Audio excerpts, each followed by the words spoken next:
Hold up. Yeah. Swirl.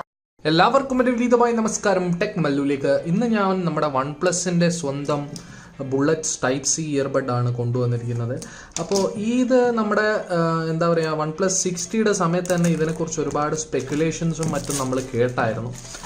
അപ്പോൾ ഈ earbuds എൻ്റെ കൈ കിട്ടാൻ വേണ്ടി ഞാൻ കുറേ ദിവസമായി കാത്തിരിക്കുന്നു. അപ്പോൾ എന്ത് തന്നെയാണെങ്കിലും നിങ്ങൾക്ക് കാണാൻ സാധിക്കുന്ന പോലെ നമ്മുടെ ഇയർബഡ്സ് ഇവിടെ ഉണ്ട്. അപ്പോൾ മുന്നിൽ തന്നെ നിങ്ങൾക്ക് കാണാൻ സാധിക്കുന്നത് പോലെ ഇവിടെ നമ്മുടെ വൺ പ്ലസിൻ്റെ ലോഗോ മുകളിലായിട്ട് തന്നിട്ടുണ്ട്. അതുപോലെ തന്നെ നമുക്ക് ഇവിടെ ഇയർബഡ്സിൻ്റെ ചെറിയ ഒരു എംബോസ് കാണാൻ സാധിക്കുന്നുണ്ട്. ഓക്കെ, ഇനി സൈഡിലേക്ക് പോകുമ്പോൾ ഒന്നുമില്ല. പിന്നിലേക്ക് വരുമ്പോൾ നമുക്കിവിടെ എഴുതിയത് കാണാൻ സാധിക്കുന്നുണ്ട്. One plus type C bullet earphones എന്ന് ഇവിടെ എഴുതിയിട്ടുണ്ട്. അപ്പോൾ നല്ല രീതിയിലാണ് ഇതിൻ്റെ പാക്കിംഗ് ഒക്കെ ഉള്ളത്, നിങ്ങൾക്ക് കാണാൻ സാധിക്കുന്ന പോലെ. ഇനിയിപ്പോൾ ഉള്ളിലേക്ക് പോയി കഴിഞ്ഞാൽ നമ്മുടെ സ്വന്തം വൺ പ്ലസിൻ്റെ നെവർ സെറ്റിൽ എന്ന ടാഗ് ലൈൻ ഇവിടെ കാണാൻ സാധിക്കുന്നുണ്ട്. ഇവിടെ നമ്മുടെ ഇയർഫോൺസും ഉണ്ട്. ഓക്കെ, അപ്പോൾ വളരെ നല്ല പാക്കിംഗ് ആണ്, വളരെ പ്രീമിയം ഫീലാണ് ഇതിൻ്റെ പാക്കിംഗ് തരുന്നത് സത്യം പറഞ്ഞാൽ. Okay, best buds four life എന്ന് ഇവിടെ കൊടുത്തിട്ടുണ്ട്. ഓക്കെ, ഇനി ഇതിൻ്റെ ഉള്ളിൽ നമുക്ക് എന്താ കിട്ടാൻ നോക്കാം. ഇയർബഡ്സ് ആയിരിക്കണം, അതെ.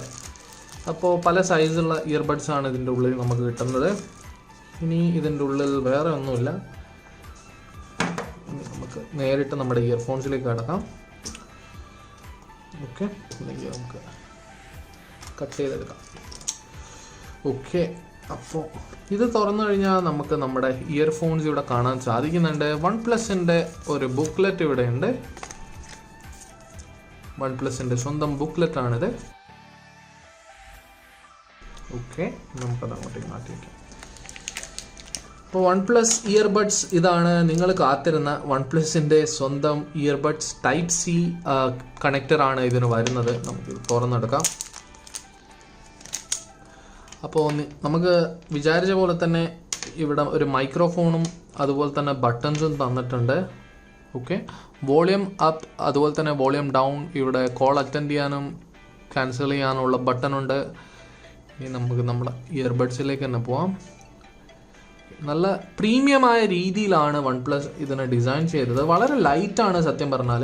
ആൻറ്റി ടാങ്കിൾ ഇയർഫോൺസ് ആണ്, അതായത് ഇതിൻ്റെ വയറെന്ന് പറയുന്നത് ആൻറ്റി ടാങ്കിളാണ്. അപ്പോൾ നമ്മുടെ ടാങ്കിൾ ചെയ്യുന്നതല്ല ഇത്. ഇവിടെ നമുക്ക് നമ്മുടെ USB ടൈപ്പ് സി കണക്ടർ കിട്ടുന്നുണ്ട്. അപ്പോൾ നിങ്ങൾക്ക് കാണാൻ സാധിക്കുന്ന പോലെ വളരെ നല്ല ഡിസൈൻ തന്നെയാണ്. ഡിസൈൻ ലാംഗ്വേജ് എന്ന് പറയുന്നത് വൺ പ്ലസിൻ്റെ എല്ലാ സമയത്തും വളരെ നല്ല ഡിസൈൻ ലാംഗ്വേജാണ് ഇവർ ഏത് കാലത്തും ഉപയോഗിച്ചുകൊണ്ടിരുന്നത്. അപ്പോൾ നിങ്ങൾക്ക് കാണാൻ സാധിക്കുന്ന പോലെ ഇത് നമ്മുടെ സ്വന്തം ഇയർബഡ്സ് ആണ്. അപ്പോൾ ഇത്രയും കാലം ഞാൻ ഉപയോഗിച്ചുകൊണ്ടിരുന്നത്, അല്ലെങ്കിൽ എൻ്റെ ഡെയിലി ഡ്രൈവർ എന്ന് പറയാൻ പറ്റുന്ന ഇയർഫോൺസ് എന്ന് പറഞ്ഞു കഴിഞ്ഞാൽ, ഞാൻ ഇതിനു മുൻപ് നമ്മുടെ ചാനലിൽ അൺബോക്സ് ചെയ്ത നമ്മുടെ ഹാവറ്റിൻ്റെ ഇയർബഡ്സ് ആണ്. അപ്പോൾ ഇതായിരുന്നു ഞാൻ ഇത്രയും കാലം ഉപയോഗിച്ചുകൊണ്ടിരിക്കുന്നത്. ഇതിന് റീപ്ലേസ് ചെയ്യാൻ പറ്റുമോ എന്നാണ് നമുക്ക് അറിയേണ്ടത്. ഓക്കെ, അപ്പോൾ ഇതിൻ്റെ അൺബോക്സിങ് നിങ്ങൾ കണ്ടില്ലെങ്കിൽ തീർച്ചയായും പോയി കാണുക. എൻ്റെ ചാനലിൽ ഇതിൻ്റെ അൺബോക്സിങ് ഉണ്ട്. അപ്പോൾ ഈ ഇയർബഡ്സിന് നമ്മുടെ വൺ പ്ലസിൻ്റെ ഇയർബഡ്സിന് റീപ്ലേസ് ചെയ്യാൻ പറ്റുമോ എന്നതാണ് നമുക്ക് അറിയേണ്ടത്. ഇതിൻ്റെ സൗണ്ട് ക്വാളിറ്റിയും മറ്റും ഞാൻ ചെക്ക് ചെയ്തതിന് ശേഷം ഇതിനോടൊരു കമ്പാരിസൺ ചെയ്യുന്നതായിരിക്കും. അപ്പോൾ അത് നമുക്ക് നോക്കാം അല്ലേ. അപ്പോൾ ഞാൻ രണ്ടും മാറി മാറി കേട്ട് നോക്കി. അതായത് നമ്മുടെ ഹാവറ്റിൻ്റെ G1ഉം അതുപോലെ തന്നെ നമ്മുടെ വൺ പ്ലസിൻ്റെ ഇയർബഡ്സും രണ്ടും മാറി മാറി കേട്ട് നോക്കി. അപ്പോൾ എന്നതിന് ശേഷമാണ് ഞാൻ തീരുമാനിച്ചത് ഞാൻ USB ടൈപ്പ് സിയുടെ ഫാനല്ല.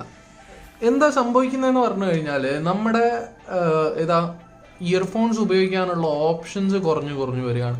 സത്യം പറഞ്ഞാൽ ഞാനിത് അൺബോക്സ് ചെയ്യുമ്പോൾ എനിക്ക് ഈ ഇയർഫോൺസ് ഇഷ്ടപ്പെടണമെന്ന് വളരെ വലിയ ആഗ്രഹം ഉണ്ടായിരുന്നു. അപ്പോൾ ഞാൻ മാക്സിമം എന്നെ കൊണ്ടാവുന്നത്രയും ഞാൻ ശ്രമിച്ചു. അതായത് ഞാൻ ഇതിനെക്കുറിച്ച് കേട്ട് നോക്കി, മാറി മാറി പല പാട്ടുകളും കേട്ട് നോക്കി രണ്ട് ഇയർഫോൺസിലും.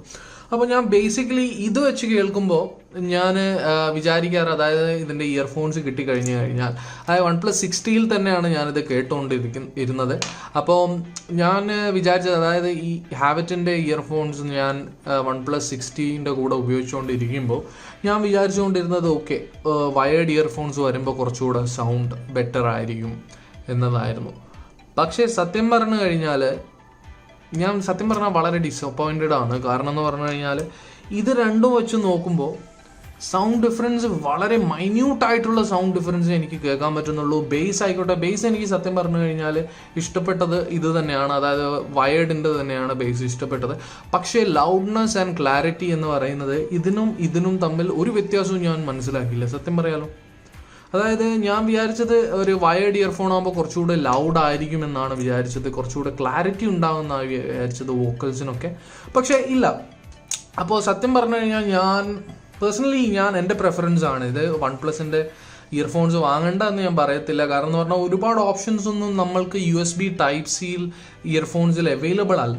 അതുകൊണ്ട് തന്നെ ഞാൻ നിങ്ങളോട് പറയുന്നത് ഓക്കെ, ടേക്ക് എ ചാൻസ്. അല്ലെങ്കിൽ തീർച്ചയായും നമ്മുടെ ഹാവറ്റിൻ്റെ G1s വാങ്ങാം. ഞാൻ ഇതിൻ്റെ റിവ്യൂവിൻ്റെ ലിങ്ക് ഡിസ്ക്രിപ്ഷനിൽ ആഡ് ചെയ്തിട്ടുണ്ട്. അപ്പോൾ തീർച്ചയായും അത് പോയി കാണുക. നിങ്ങൾക്ക് ഈ വീഡിയോ ഇഷ്ടപ്പെട്ടെന്ന് വിചാരിക്കുന്നു. ടെക് മല്ലു എന്ന ഈ ചാനലിനെ ഇൻസ്റ്റഗ്രാമിലും ഫോളോ ചെയ്യാൻ മറക്കരുത്. ടെക് മല്ലു ഒഫീഷ്യൽ എന്നാണ് എൻ്റെ യൂസർ നെയിം.